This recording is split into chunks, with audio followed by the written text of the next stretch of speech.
करूं? कुछ समझ में ही नहीं आ रहा है। मैं किसी का भला करना चाहता हूँ तो बुरा हो जाता है। अब क्या करूं मैं? मेरे इस कार्य से माँ भी बहुत दुखी रहती है। अब क्या करूं?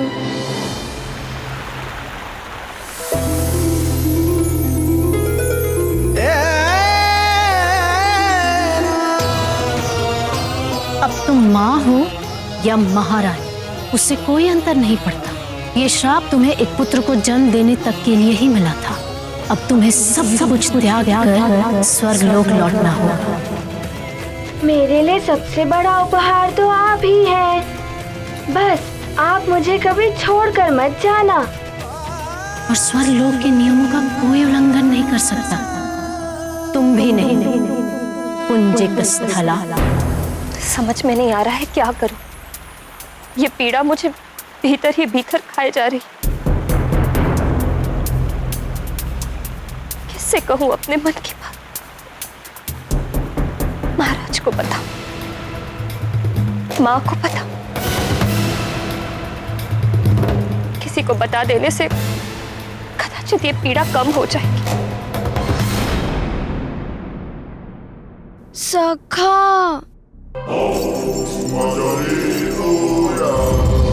सखा, समझ में नहीं आ रहा है कि मेरे साथ ऐसा क्यों हो रहा है। कब तक नहीं बताऊंगी सबसे। यदि कल मुझे अचानक जाना पड़ा तो एकाएक सब कैसे सह पाएंगे ये?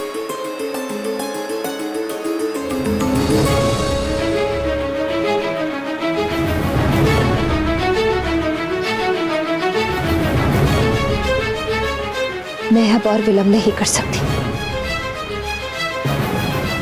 मैं अभी ये सब सच्चाई जाकर बता देती हूँ महाराज को।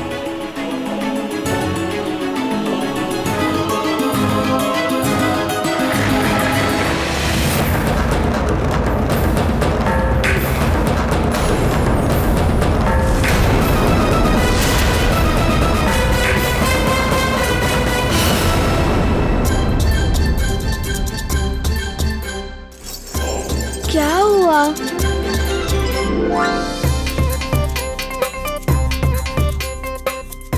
माँ के पास?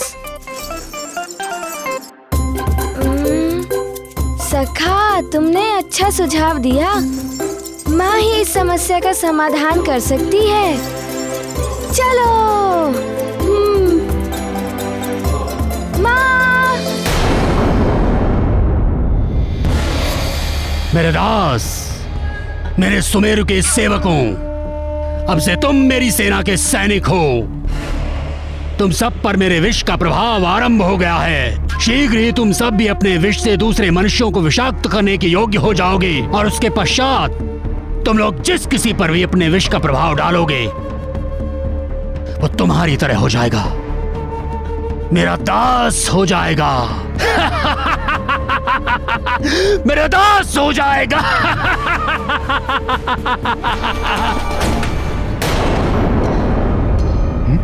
अरे ये क्या? सब ऐसे क्यों चल रहा है? हाँ? अरे मुखिया जी, नदी का जल विषैला हो गया है। सभी गांव वालों से बोल दीजिए नदी से जल ना लें। अरे क्या हो गया? कोई उत्तर क्यों नहीं दे रहा है?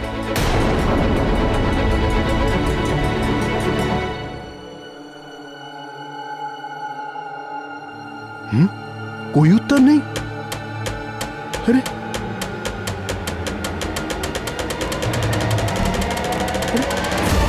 कोई उत्तर तक नहीं दिया।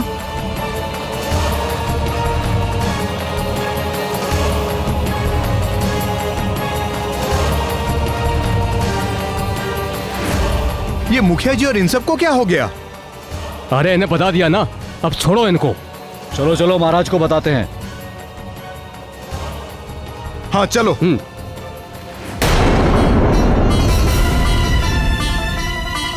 देवराज, आप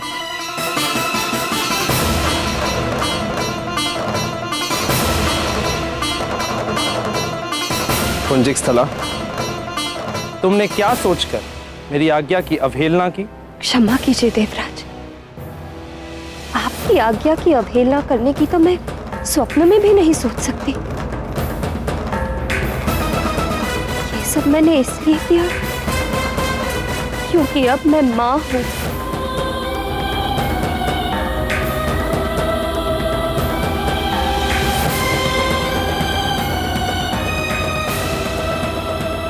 पुंजिक स्थला, तुम तो जानती हो ना कि मृत्युलोक में सब नश्वर है। तुम्हारा ये पुत्र मोह भी तब तक ही है जब तक तुम्हारी ये देह है।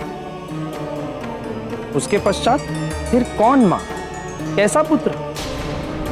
तुम कैसे इस मोह माया के चक्र में उलझ गई?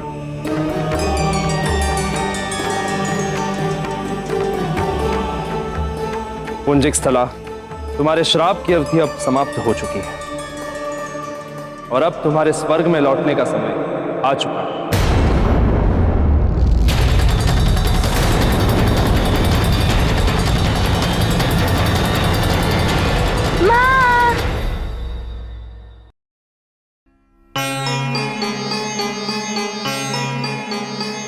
माँ को तो यही होना चाहिए था, कहाँ चली गई?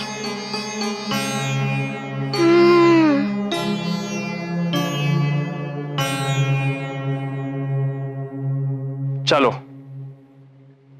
मैं तुम्हें ले जाने के लिए आया। नहीं देवराज, अबोध है मेरा हनुमान, मेरे बिना एक पल भी नहीं रह पाएगा। उसे छोड़कर कैसे जाऊं?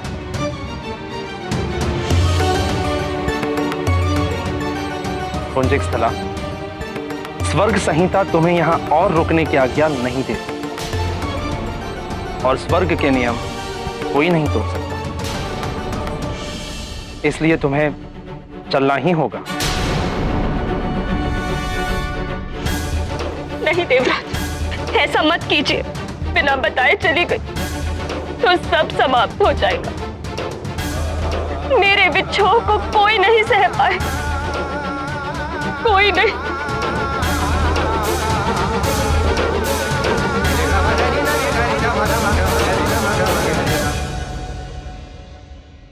प्रणाम युवराज। सुनिए सुनिए सेवक। जी सेवक, आपने माँ को कहीं देखा है? हाँ युवराज, महारानी जी छत की ओर गई हैं। छत की ओर? जी, प्रणाम युवराज।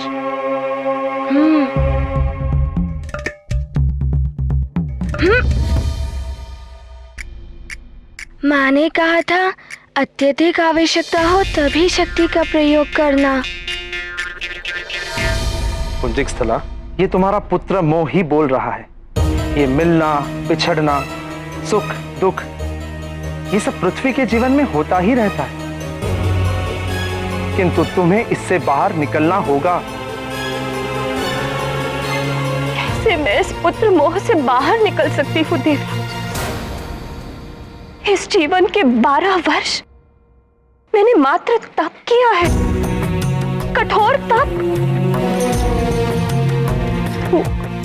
वर्षा, घोर शीत सब सहा है मैंने, तब जाके भगवान शिव ने मुझे आशीर्वाद दिया। मुझे हनुमान जैसे पुत्र की मां बनाया।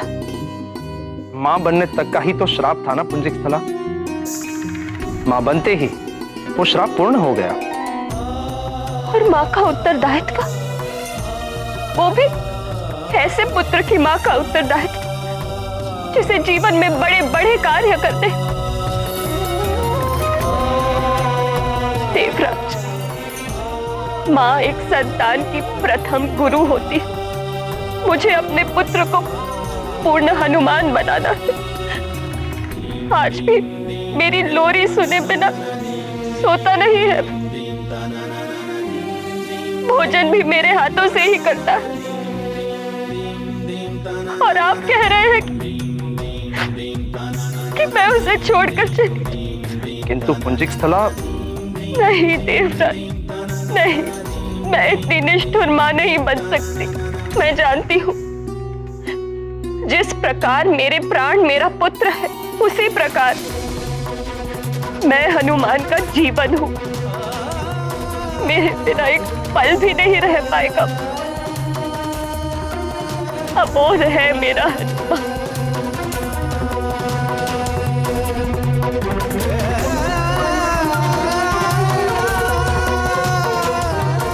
पुंजिक स्थला, हनुमान हो या केसरी हो, श्राप की छाया तो उन पर भी पड़ेगी ही, क्योंकि वो तुम्हारा परिवार है। रही बात स्वर्ग के नियमों की, तो स्वयं महादेव भी इन नियमों को नहीं बदल सकते।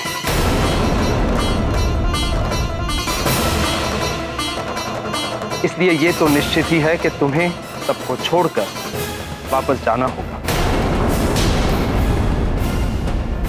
किंतु फिर भी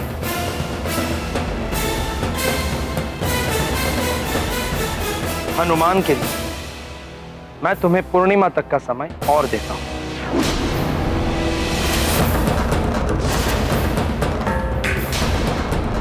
तुम्हें जो भी सिखाना है सिखा दो, तुम्हें जो भी संस्कार देने हैं दे दो। किंतु इतने कम समय में? इतने ही समय में तुम्हें जो भी करना है कर लो। पूर्णिमा के पश्चात तुम इस पृथ्वी पर एक क्षण भी और नहीं रह पाओगे।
मुझसे रुष्ट है ना?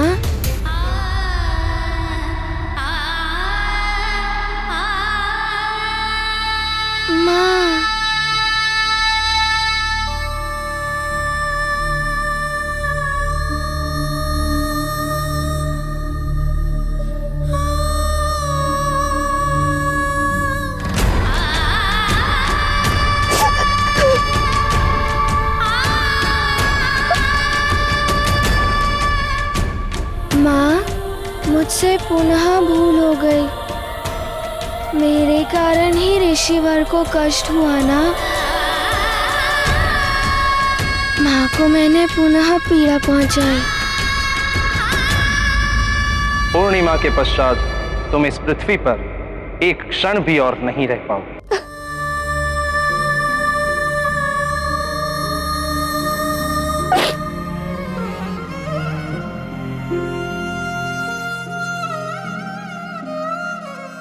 मैंने आपको पुनः रुला दिया ना?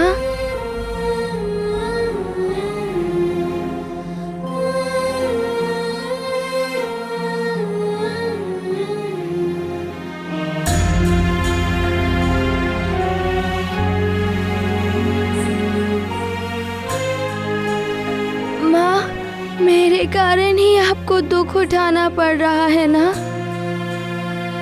आप रोइए मत, नहीं तो मैं भी रोने लगूंगा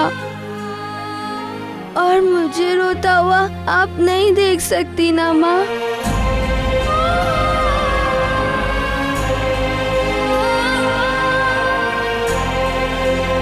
माँ,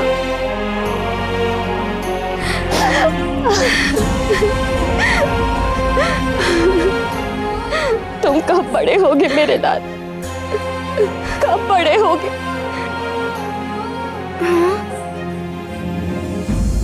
बड़ा होना है? लो अभी हो जाता हूँ।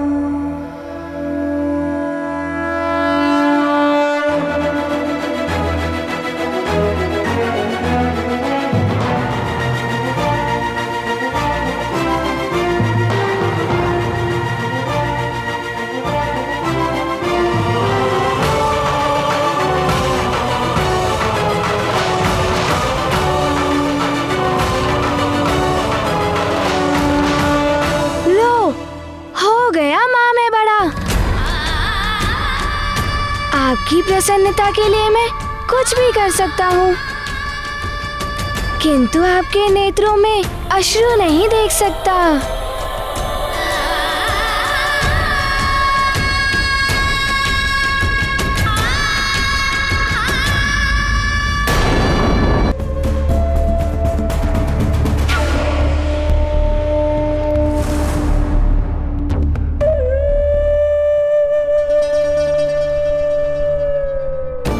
तब तुम सब नगर पर आक्रमण करोगे और समस्त सुमेरु वासियों में विष फैलाकर उन्हें अपने ही समान मेरा सेवक बनाओगे। तब तक तुम सब यहीं पर रहोगे।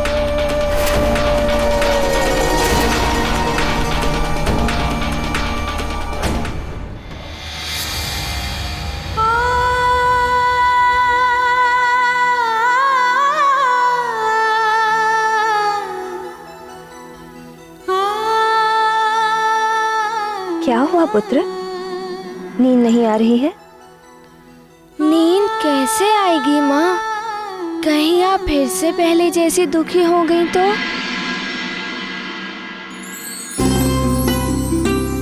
अच्छा एक बात बताओ, यदि मुझे किसी काम से जाना पड़ा तो तुम स्वयं भोजन कर लोगे ना? किसी को तंग तो नहीं करोगे? और पिताश्री की बात मानोगे ना? कहीं जाना भी हो तो उनकी आज्ञा लेकर जाओगे या उन्हें बता कर जाओगे, है ना?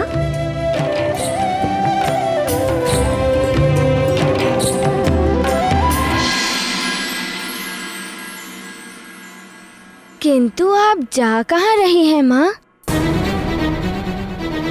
जहाँ जहाँ आप जाएंगी वहाँ मैं भी आऊंगा। मैं आपके बिना एक पल भी नहीं रह सकता।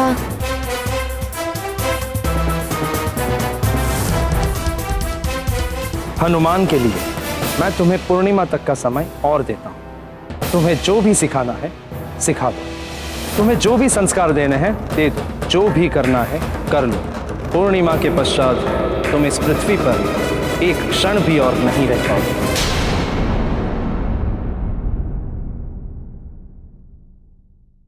पुत्र, बहुत बातें हो गई, चलो सो जाओ। आओ।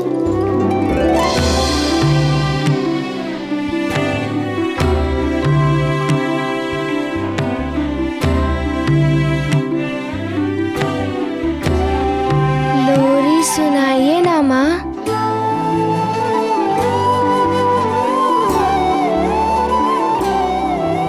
पुत्र, कब तक लोरी सुनकर सोया करोगे? बड़े हो गए हो तो युवराज बन गए हो, अब तो लोरी के बिना सोया करो।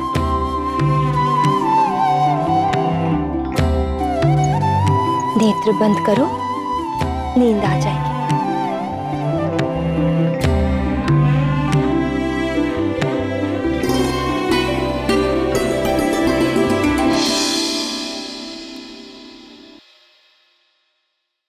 अब ये सब तो सीखना होगा तुम्हें पुत्र।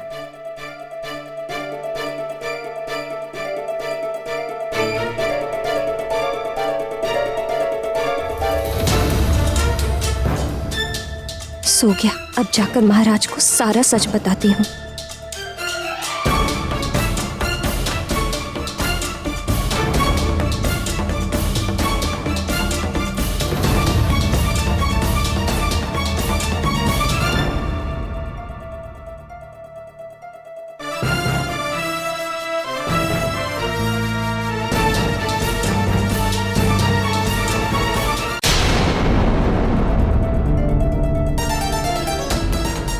महाराज बैठक में है। कोई विशेष मंत्रणा चल रही होगी।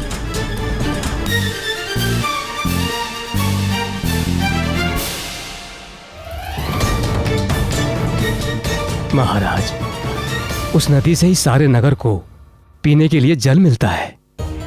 नगरवासी ही नहीं बल्कि पशु, पक्षी तथा वनस्पति सभी का जीवन जल से ही जुड़ा हुआ है। यदि जल ही पीने योग्य नहीं रहा महाराज, तो हमारी सुमेरु राजधानी तो बिना युद्ध के ही नष्ट हो जाएगी। किंतु महाराज, आपके कहे अनुसार हमने सारी व्यवस्था कर दी है तथा नदी के आसपास सारे सैनिक तैनात कर दिए गए हैं ताकि उस नदी के जल को कोई छू ना सके।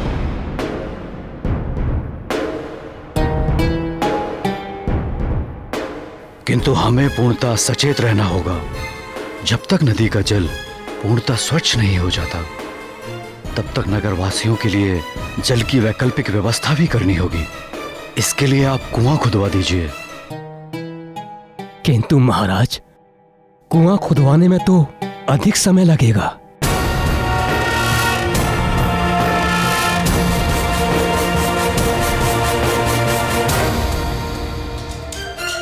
अब ऐसे मैं क्या कहूँ महाराज से?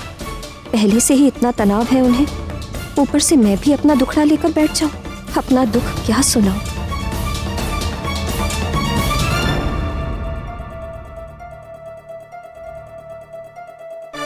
मैं एक युवराज हूँ, मुझे भी कुछ करना चाहिए।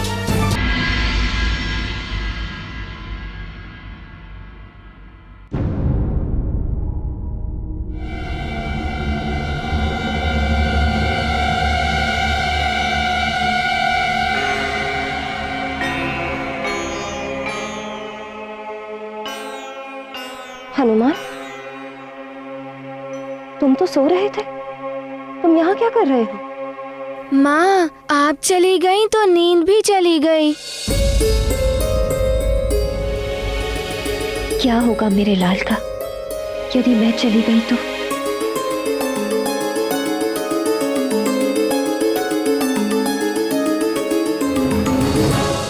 पिताश्री को काम करने दो पुत्र। चलो मैं तुम्हें सुला देती हूँ।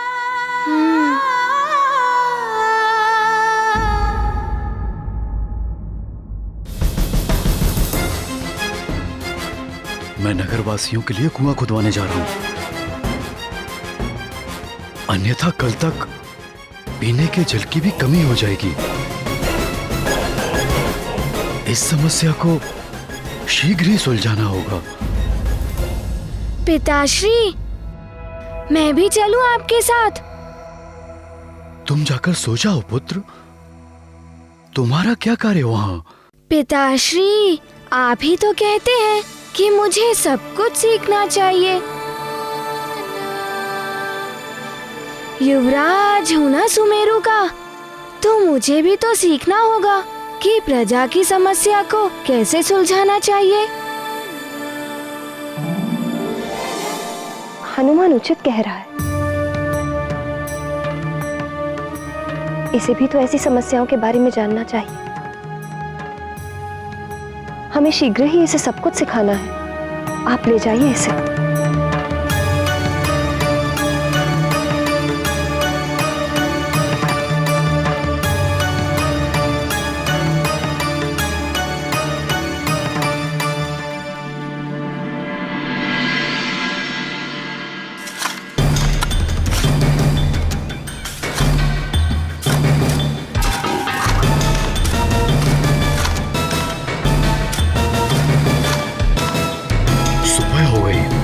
किंतु अभी तक कुआं खोदने का कार्य समाप्त नहीं हुआ।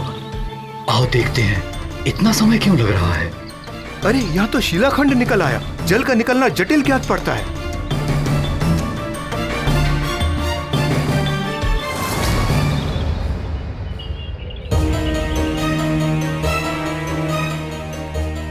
इतने श्रम के बाद इतनी खुदाई हुई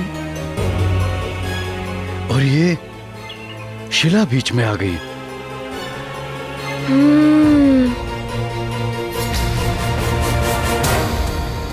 पिताश्री, मैं एक बार प्रयास करूं?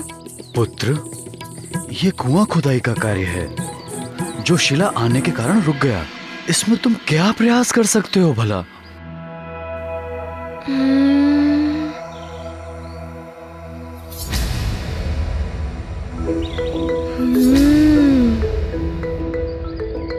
पिताश्री, प्रयास तो करने दीजिए, बस एक बार।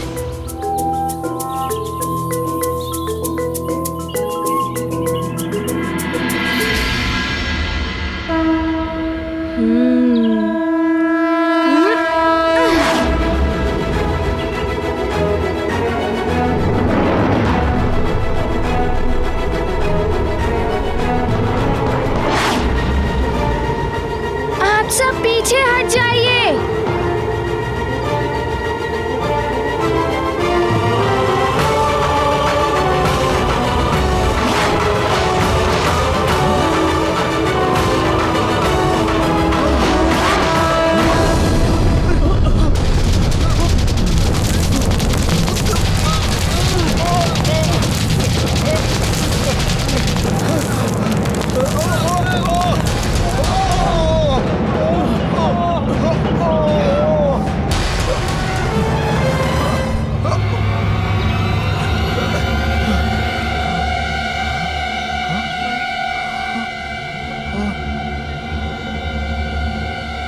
युवराज ने असंभव कार्य को संभव कर दिखाया। ये तो चमत्कार हो गया।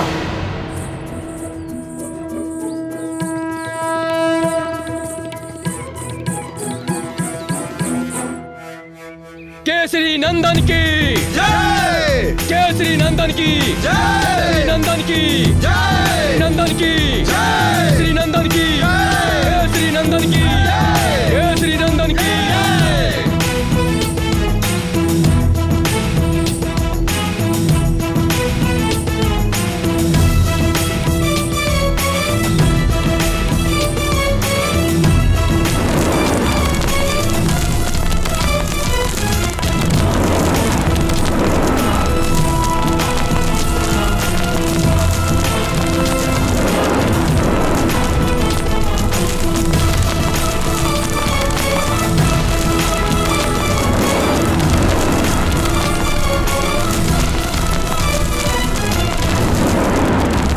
हनुमान! हनुमान! हनुमान कहाँ गया?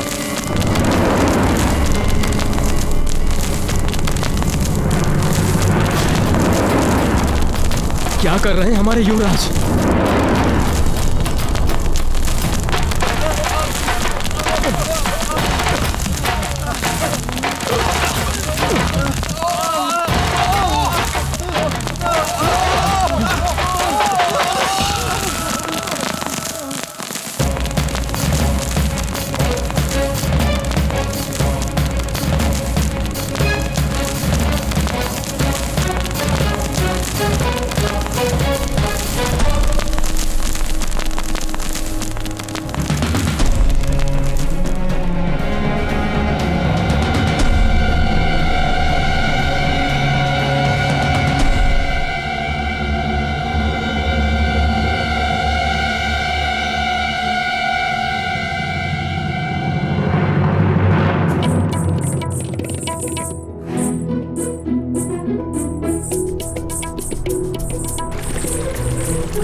जल, कुएं में जल आ गया।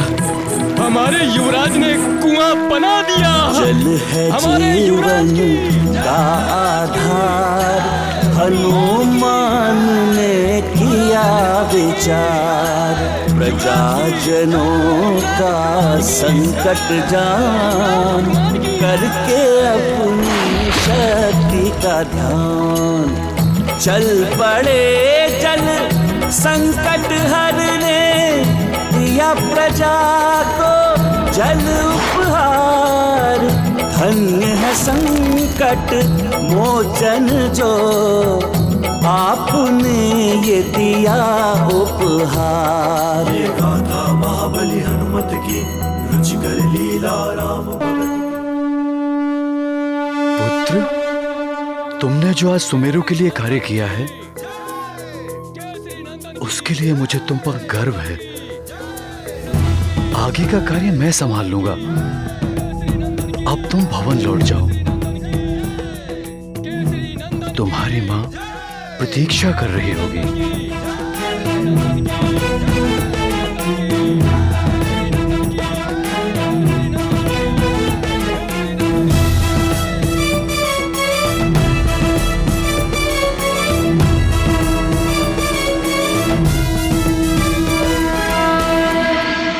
नागराज, सुमेरु में जल की समस्या समाप्त हो गई है। महाराज, केसरी के पुत्र हनुमान ने कुआं खोद दिया है।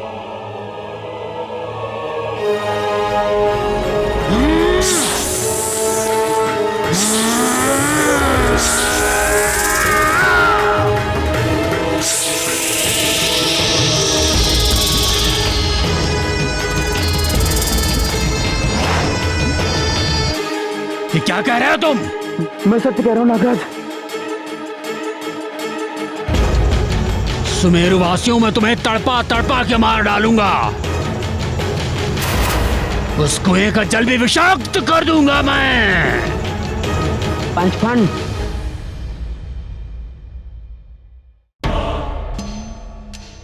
ये सब करके व्यर्थ तुम अपना समय और शक्ति दोनों ही नष्ट कर रहे हो।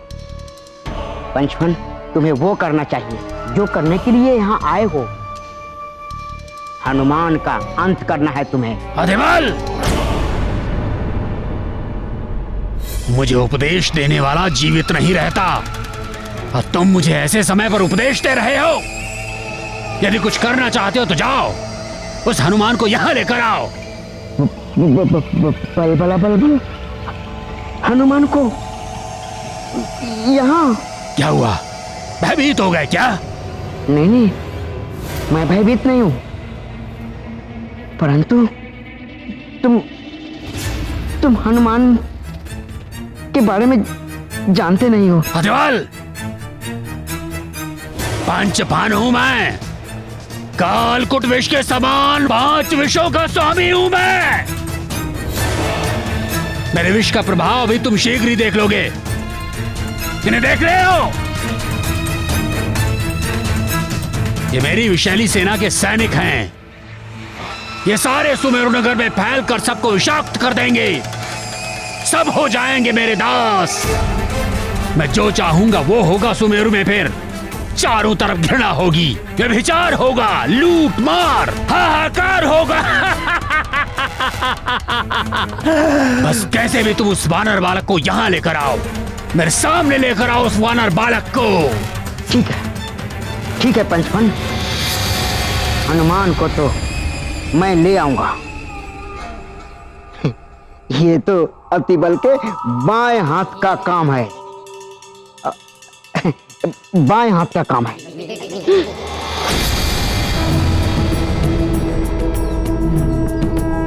हनुमान, हनुमान, बल बल बल बल, अतिबल।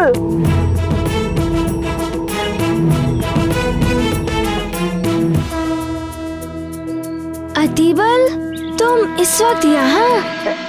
हनुमान, हनुमान, मुझे ज्ञात हो गया हनुमान कि नदी के जल को किसने विषैला किया था। मैं तो ये बताने के लिए महाराज के पास जा रहा था, किंतु ज्ञात हुआ कि महाराज तो भवन में है ही नहीं।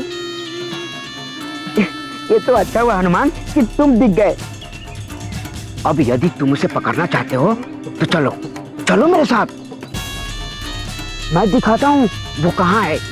चलो। यदि ऐसा है तो चलो, उसे उसकी करनी का दंड देना ही होगा। चलो मेरे साथ।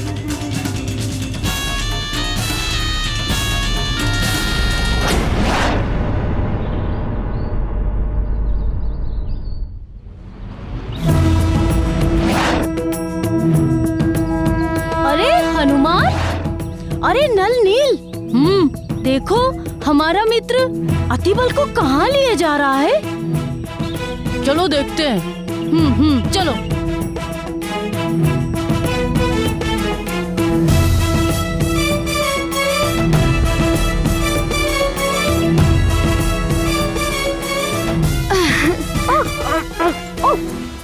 अरे बलबला बलबल, मुझे उड़ना कदापि अच्छा नहीं लगता। मुझे बहुत भय लगता है, कहीं गिर जाता तो। अतिबल, तुम गिरे कहाँ? बच तो गए। इसे तो बचा लिया तुमने, तुम्हें कौन बचाएगा हनुमान?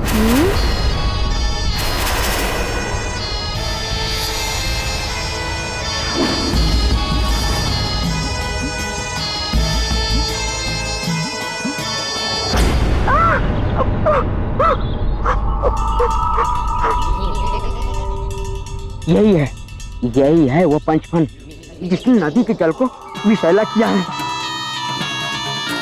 हनुमान, न जाने कितने जीव जंतुओं की हत्या की इसने।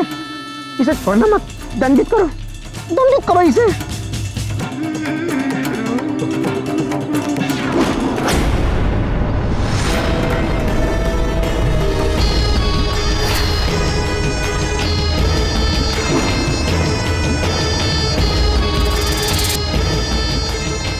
पंचफन, नाम से तो ऐसा ही लग रहा है कि किसी सर्प का नाम हो, किंतु ये पूरी नदी को कैसे विषाक्त कर सकता है?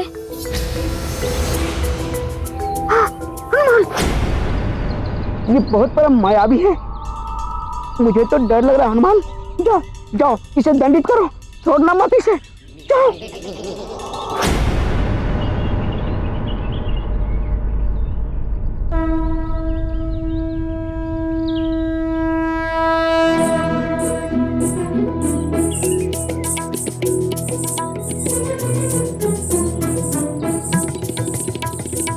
तुमने नदी के जल को विषाक्त किया है, मेरा मित्र कह रहा है। हाँ, किया है, और शीघ्र ही मुझे सब हनुमान का मृत्युदाता भी कहेंगे।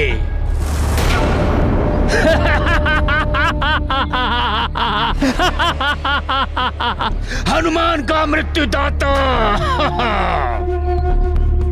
और तुम्हें मारने के लिए तो मुझे सर्प रूप की भी आवश्यकता नहीं है।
पवन तनय संकट हरण मंगल मूर्ति रूप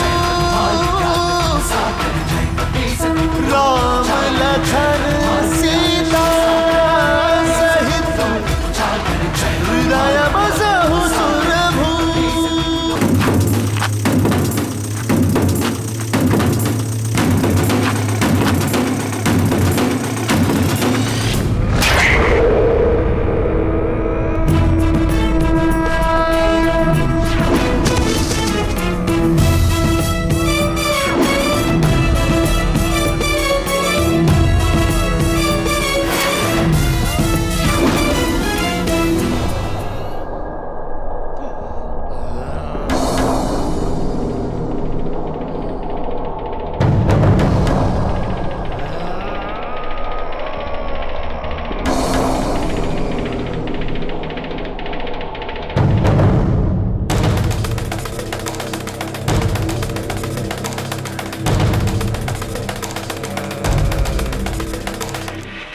मायावी नागराज है, इसीलिए इसका नाम पंचफन है।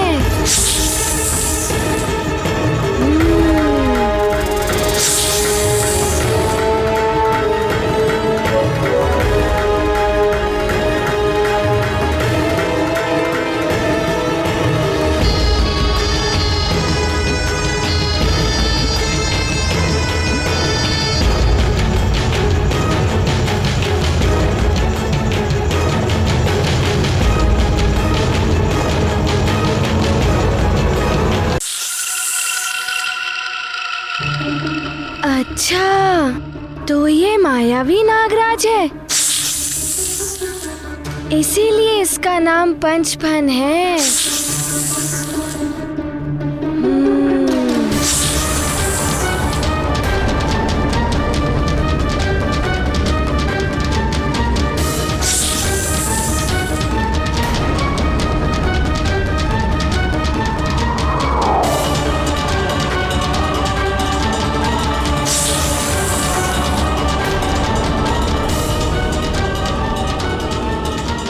अरे, ये तो घातक विष उगल रहा है।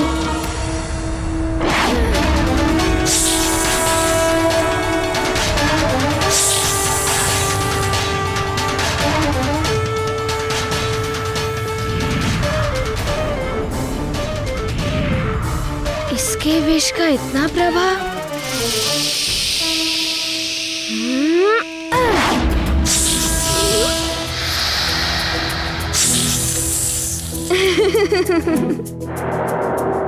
क्या हुआ पंचफन? शिथिल हो गए हो? थोड़ा विश्राम कर लो।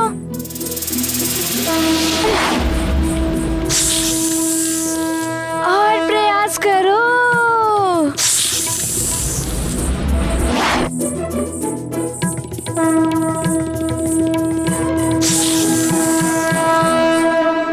ये पंचफन को क्या हो गया? ये हार क्यों रहा है?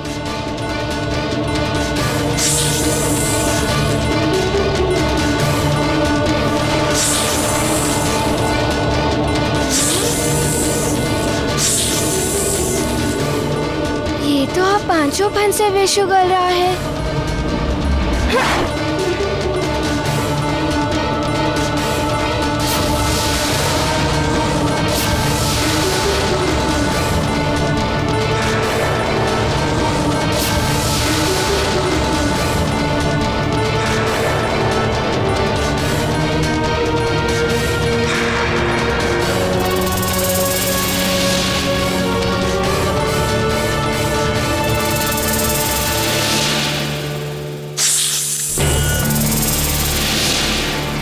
युवराज पांचफन वाले भयानक नाग से लड़ रहे हैं। मुझे शीघ्र महाराज को सूचित करना चाहिए।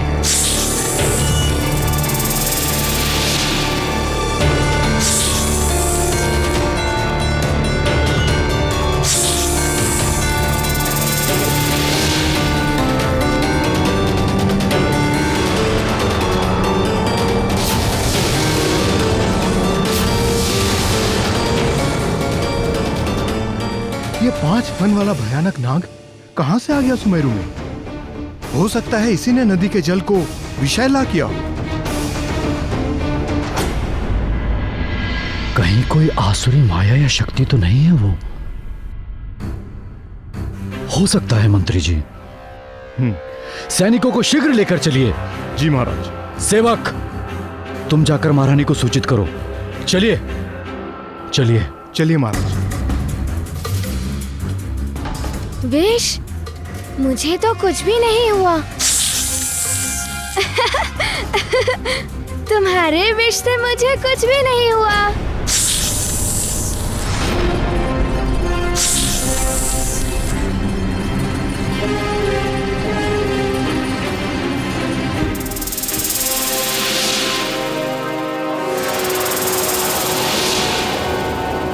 इससे पहले ये मेरे मित्रों पर आक्रमण करे, मुझे कुछ करना ही होगा।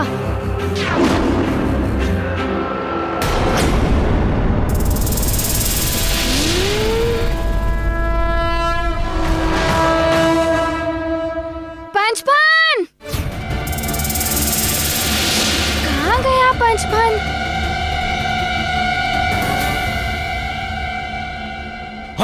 हनुमान! युवराज! हनुमान! युवराज! पुत्र हनुमान, तुम कुशल तो हो? कहां गया वो भयानक नाग? पिताश्री, वो नाग तो पहले ही भाग गया। उसने ही पूरी नदी में विष फैलाया था। कहां जा सकता है? मंत्री जी, कहां गया होगा वो भयानक नाग? महाराज, ये कहना तो कठिन होगा। वो मायावी नाग अपने घातक विष से यदि पूरी नदी को विषाक्त कर सकता है, तो कहीं भी अपना विष फैलाकर महाविनाश फैला सकता है। हमें उसे शीघ्र पकड़ना होगा। अधिक दूर नहीं गया होगा वो। हाँ महाराज, हमें शीघ्र ही उस नाग को ढूंढना होगा। हाँ, हम सब अलग अलग टुकड़ियों में बंटकर उस नाग को ढूंढेंगे। लेकिन उससे पहले हमें इन बालकों को सुरक्षित स्थान पर पहुंचाना होगा। सैनिक! जी महाराज। इन बालकों को शीघ्र लेकर राजभवन जाओ। जी महाराज। और सचेत रहना, वो नाग कहीं भी छिपा हो सकता है। जी महाराज। हाँ मित्रों, तुम सब भवन जाओ। मंत्री जी, आप हनुमान और 2 सैनिकों को लेकर उस दिशा में जाइए। जी महाराज। और 2 सैनिक इस दिशा में जाइए। आप और अन्य सैनिक मेरे साथ उस दिशा में आइए। जिसे भी वो नाग दिखेगा, वो एक सांकेतिक ध्वनि करेगा। हम सब वहाँ साथ पहुंचकर उसके विरुद्ध लड़ेंगे। जी महाराज। चलिए। जी महाराज। आइए युवराज, चलिए। आइए। चलिए चलो सैनिकों, चलो।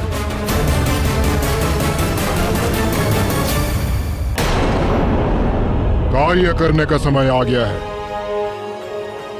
अब तुम सब भी विष फैलाने योग्य हो गए हो।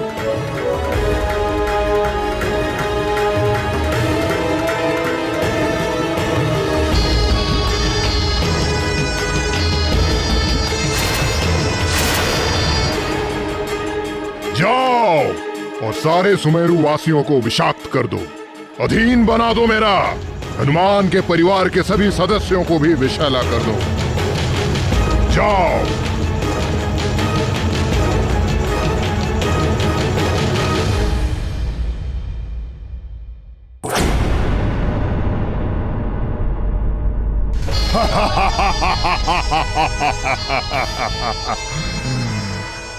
अब शीघ्र ही हनुमान के अपने भी हो जाएंगे अभिशाप्त। अब तुम किस किस से लड़ोगे हनुमान? अब आएगा आनंद। बलबला बलबल पंचफन, बलबला बलबल। हनुमान के जिन मित्रों पर विष गिरा था, उन सबको राजभवन भेजा गया है। अब तुम उनसे वहां अपने कार्य करा सकते हो। बलबला बलबल।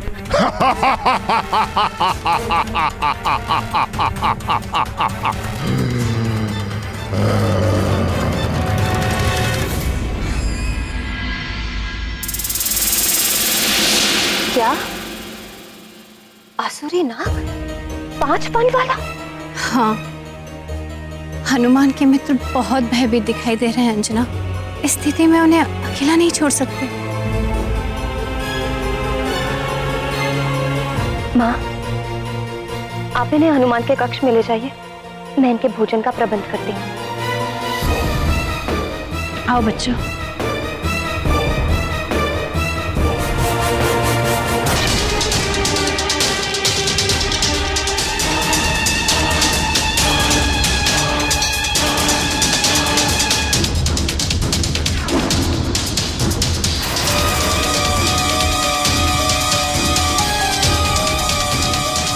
अवश्य ही यहीं कहीं छिपा होगा वो।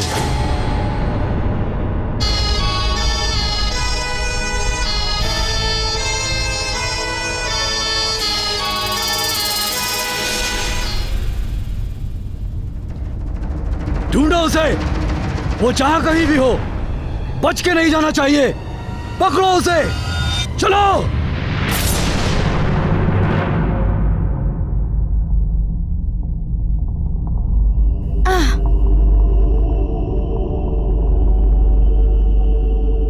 सब सावधान रहना, वो बहुत चालाक है, कहीं से भी आक्रमण कर सकता है।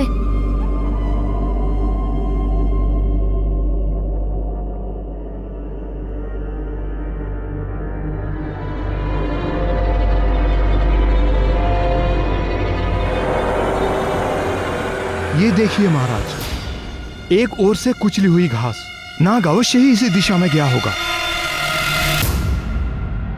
देखते हैं कहाँ छुपा बैठा है वो। चलो देखते हैं। चलिए महाराज।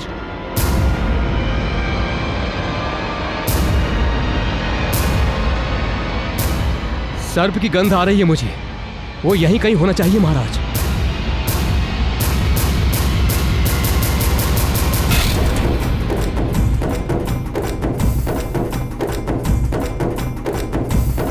ए मायावी नाग, कहां छिपा है तू? यदि साहस है तो सामने आओ और युद्ध कर।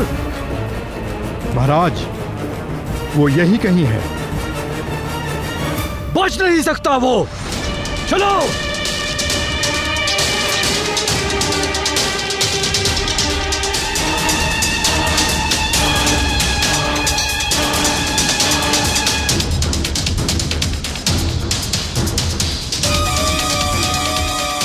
इस तरह ढूंढने से तो अच्छा है कि एक सैनिक वृक्ष पर चढ़कर देखे, तो हम एक बार में दूर तक का पता लगा सकते हैं।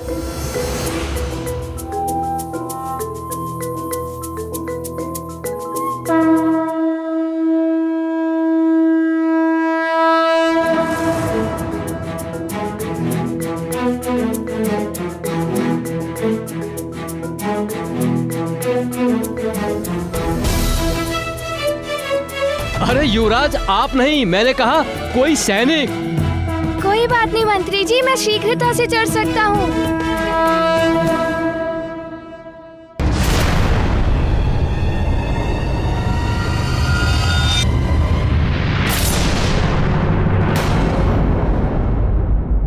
मंत्री जी, उस दिशा में कुछ हलचल हो रही है। अभी तक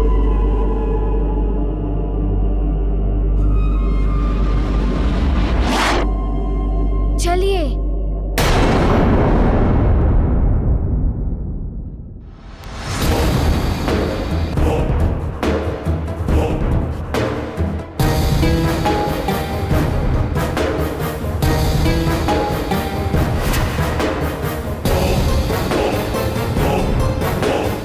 अरे मुखिया जी, आप इन सब लोगों को लेकर कहां जा रहे हैं? पंचफन नाम का एक भयानक सांप इस वन में घूम रहा है और आप सब लोग संकट में पड़ सकते हैं। चलिए, आइए आप सब लोग मेरे साथ आइए।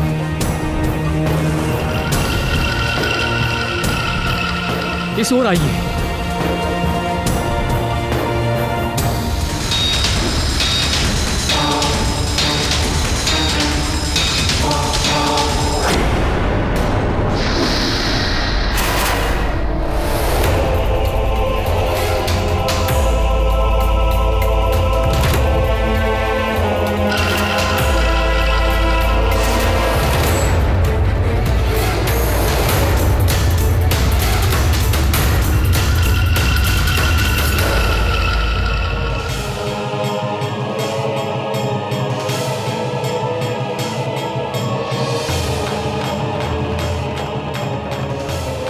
यही उचित समय है आक्रमण करने का।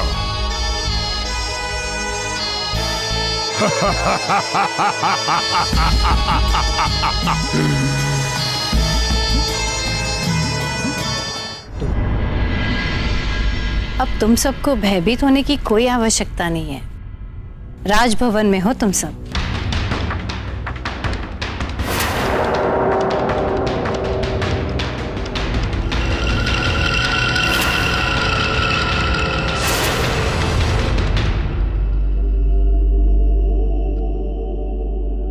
इस तरफ अवश्य हो सकता है वो विशैला नाग। आइए मंत्री जी।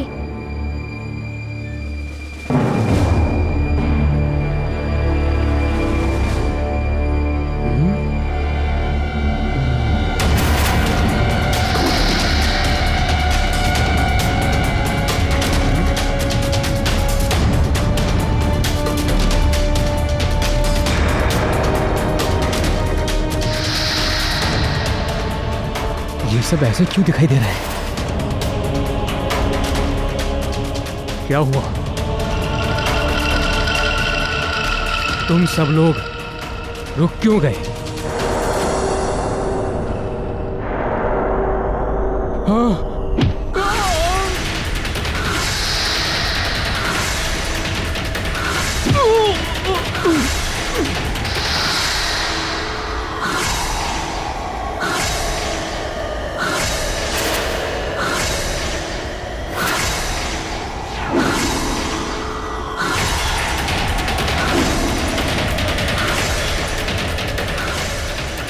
ये एकाएक क्या होने लगा?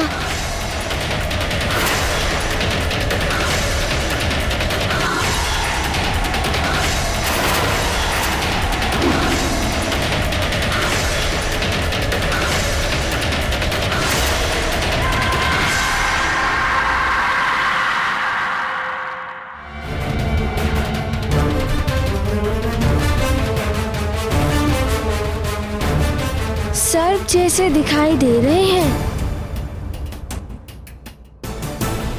अवश्य ही ये पंचफन के विष का प्रभाव है, अर्थात पंचफन के विष से इनकी मृत्यु नहीं हुई, अपितु ये उसके अधीन हो गए और अब उसका विष ये अन्य लोगों में फैला रहे हैं।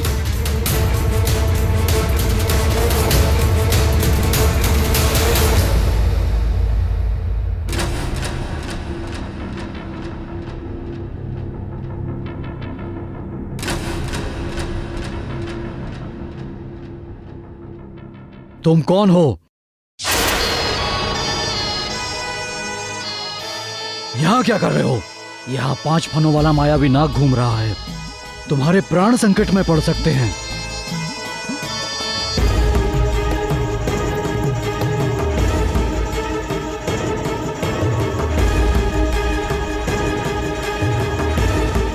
हाँ, मैंने भी देखा था। मुझे पता है वो इस समय कहाँ होगा। तुम जानते हो कहाँ है वो? शीघ्र ही बताओ। आइए मेरे साथ। चलो सैनिकों।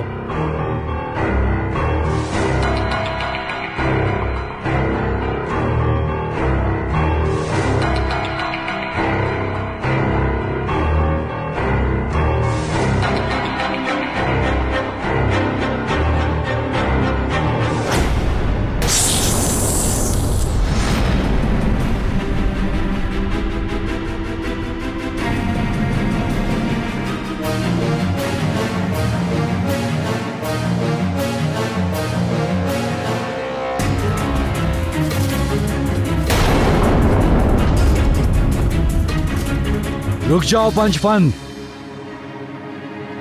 तुम्हारी सच्चाई हमें मालूम चल चुकी है। कहां जा रहे हो? सैनिक, मेरी गदा लाओ।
विष के प्रभाव में है, इसीलिए मुझ पर आक्रमण करने के लिए तत्पर हैं।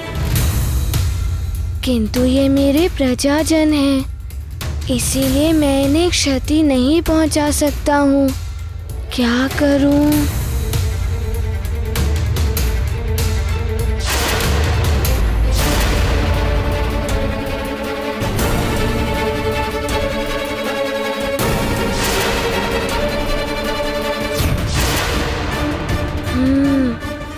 पहले तो मुझे इन सब के बीच से निकलना होगा।